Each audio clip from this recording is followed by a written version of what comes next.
Hi, through 2026 and into 2027, sidelined buyers is expected to drive a gradual housing recovery.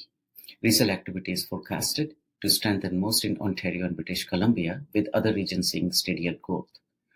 The market is going to rise modestly, reflecting more sustainable pace rather than a sharp gains.